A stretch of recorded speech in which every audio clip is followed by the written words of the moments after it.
Hello everyone, it's Jack from Cultaholic.com back again with another massive news update. Now, we have news regarding the backstage fallout from that nasty incident on Monday Night Raw involving Liv Morgan and Brie Bella. We also have news of a big independent wrestling star who is sadly sidelined for quite a long time after a disastrous injury in a recent match. And also we have news of several new promotions that will be featuring at next year's WrestleMania weekend event bonanza program. There'll be some new promotions having shows at WrestleMania weekend is the point I'm trying to make. So without any further ado, let's get straight into all of the news and take a look at that backstage fallout on Monday Night Raw. Now, it has since been confirmed that Liv Morgan did sadly suffer a concussion. If you haven't seen the match, basically what happened was Brie Bella was doing the yes kicks, accidentally legitimately caught Liv Morgan in the face for real, I think a couple of times. Liv Morgan was clearly knocked silly. I don't think she was clean unconscious, but she was definitely out. She didn't know what was going on.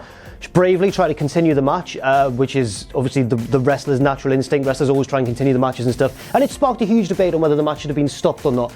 She did roll out of the ring and eventually, after taking another bump, I think, took no further part in the match. And apparently backstage was having trouble remembering what exactly had went down. Now, it's also been reported in the aftermath that Liv Morgan did try to rejoin the match when she wasn't supposed to. Everyone was telling her to stop. Apparently she had to even be physically restrained by her tag partners Ruby Riott and Sarah Logan.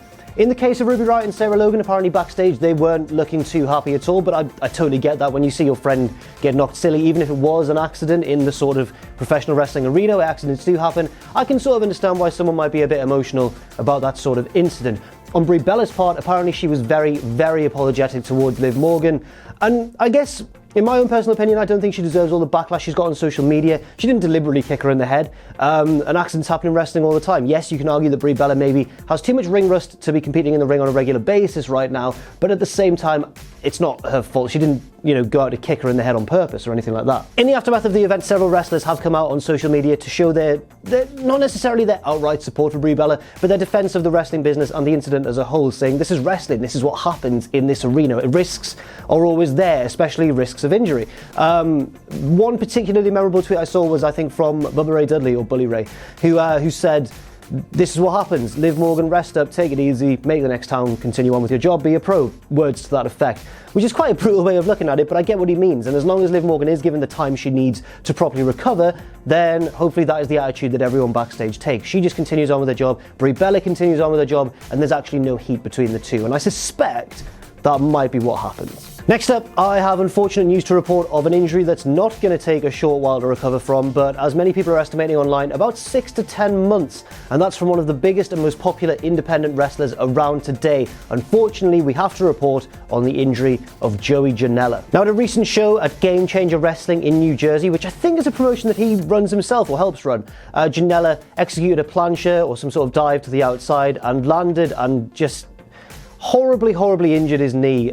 He posted online himself a series of injuries that he's done to his knee. Like, there's multiple injuries in this one incident. He's done damage to his ligaments. I think there's a bone fracture in there or something. It's almost certainly going to require major surgery, and that means that Janela, unfortunately, will be spending quite a lot of months on the shelf. This is especially sad because I was listening to Janela's interview on the Steve Austin podcast fairly recently, and he was saying that he's never really suffered a major injury before in his career, and now, of course, Murphy's Law, now it comes along and may well see him on the shelf for quite a long time.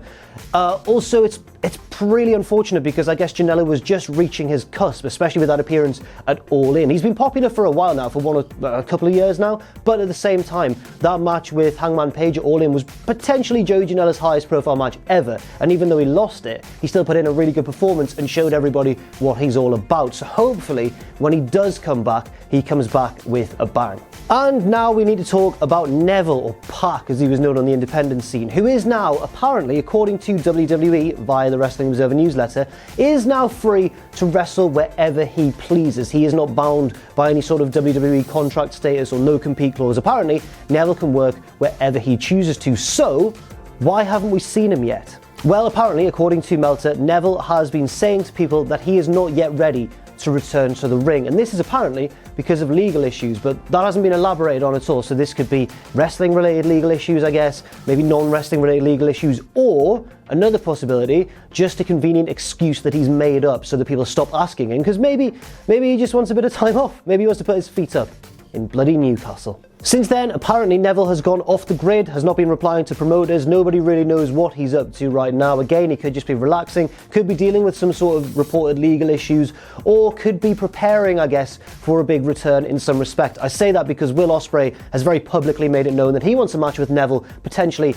at Wrestle Kingdom in January in the Tokyo Dome. And while that will be a very exciting match indeed, there's been no official build towards that whatsoever. I think it may just be an idea that Ospreay's had that he's put out there in the hope that Neville responds. Because if Neville does respond, then New Japan, I think, would be pretty unwise not to book that match. It would be a huge match and one that I think everyone would want to see. Thank you very much for watching this video. I've been Jack from Cultaholic.com. You can follow me if you want on Twitter at JackTheJobber. You can follow all of us at Cultaholic. And if you want to as well, you can check out our Patreon, patreon.com/Cultaholic. And never forget, of course, if you haven't already, to hit that subscribe button and to join us.